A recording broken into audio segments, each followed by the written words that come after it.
Hey, what's up guys? It is I, Mark Yoon, and today I'm bringing you another hopefully exciting video. So what I want to talk to you about today is something that we in the community, I guess, oftentimes wrongfully do, and that's compare Tekken and SoulCalibur.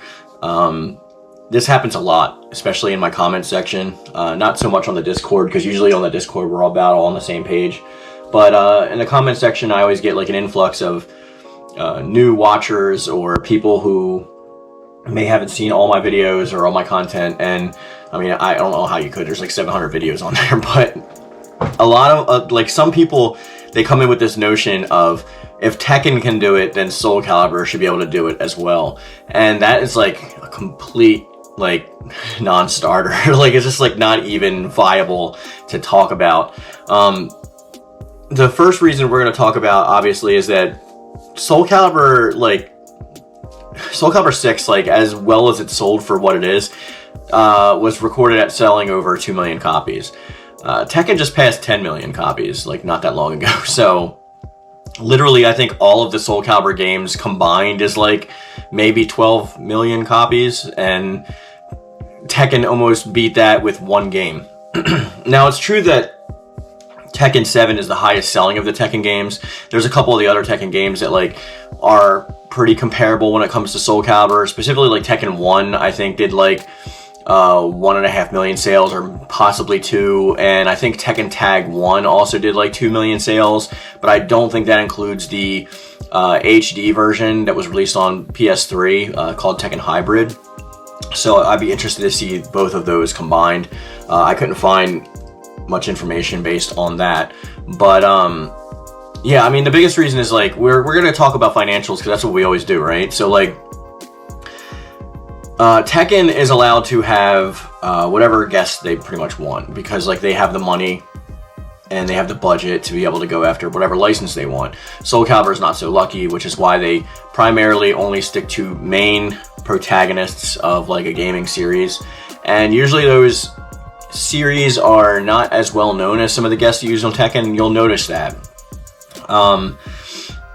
So when it came to like, let's say Tekken 7 and SoulCalibur, right? A lot of people were like, well, it's so weird that like we got 2B and they got like Noctis. Well, if you compare the two, they were probably up for grabs for one of the games, but I'm sure that Square Enix would want more exposure because they're a bigger company than the company that did Nier. So 2B got relegated to SoulCalibur, and then Noctis got relegated to Tekken 7. As weird as that is to us, like it makes financial sense to them, and as we talked about before, the financial sense is the only thing that matters. If they can't like make a profit on something, they don't care.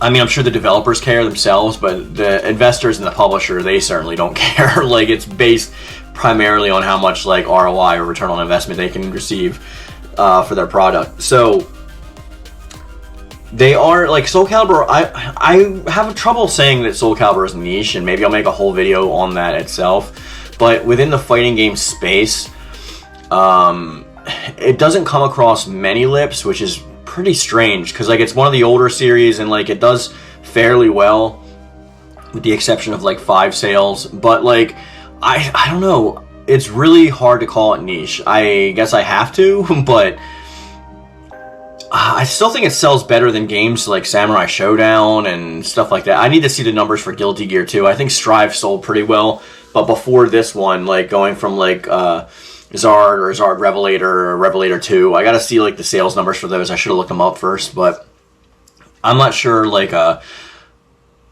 niche we can call it, because to us it's not niche, right? It's like one of the main games we play. It's like one of our favorite fighting games. So like for us, of course, it is a direct correlation in comparison to Tekken.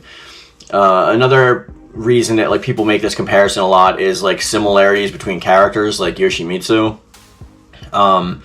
Yoshimitsu is headcanon to be like the same clan or the same person. It's like it's pretty much like never been confirmed. So a lot of people draw that conclusion. They say, oh well, Tekken is the future and then SoulCalibur is the past, which I've made a video on that before. Why that's like that's also a bad comparison to make, just based on like the events that happened within both games. But we can see from going forward with this that like we shouldn't really compare the two games. Like I know SoulCalibur is close to our heart, but a lot of people will say that. They'll be in my comment section and say, well, oh, we should be able to have like Cloud Strife because like, you know, Tekken 7 got Noctis, and so obviously like Bandai Namco could do the same thing. Like Bandai Namco is just the publisher, so like the games are still on an individual basis. Project Soul is a smaller team in comparison to Tekken's team, which is why the Tekken team often helps out a lot on Project Soul's like content. But whether it is niche or not is not even the point. I think we need to stop making the comparison altogether and just like take each thing for as an individual game. It's going to be better for us and better for the franchise and better to get away from like these kind of topics that may not go anywhere or go where we want them to go. Tekken and SoulCalibur are both good games in their own right, but there's no comparison when it comes to sales and reputation, even within esports, like how often like Tekken is played versus SoulCalibur. So I think that just because the presence alone, we should really stop comparing the two when it comes to anything really, because they're their own animal, they're their own beast, they have their own budgets. I've seen some people, I've seen a couple people actually come in my comment section and say that like every Bandai Namco property gets the same across the board budget, and that's complete horseshit. Like you're not gonna like make a game that sells 10 million copies and then give it the same budget as a game that sells 2 million copies. It just is not going to happen. Like even if we get a bigger budget, which we will get a bigger budget for because of the sales of 6, when we get a bigger budget for SoulCalibur 7, it's still not going to be even probably a quarter on the level of like Tekken's. It's just not going to happen. So like I know that like we want like a ton of things. Like I just made a video about like things that need to improve in SoulCalibur 7 in order for it not to fail. And production value is one of those points, and I think that's an important point.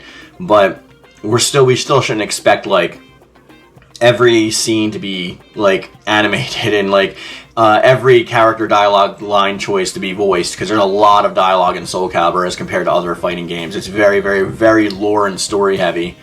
I think it's one of the better aspects that it has over other fighting games, that it gives you so much single player creativity when it comes to like story modes than just like watching a movie like Guilty Gear or I mean Tekken used to be up there too when they used to have the Tekken Force mode. I still don't know why they took it out of 7. It's probably because the arcade release was like 2 years before the console release, but it is what it is. But I don't know. I want to hear your thoughts in the comment section down below. I know this is like a kind of a weird one-off video, but I keep seeing these comments and I just wanted to open the discussion with you guys. Like, do you think it's okay to compare a property like SoulCalibur with a property like Tekken 7 or Tekken in general? Or do you think we should just let them be their own thing? Any and all thoughts are always welcome in the comment section down below, guys. I will see you again on Friday for another video. And as I always say, I love it. Thank you. And thank you.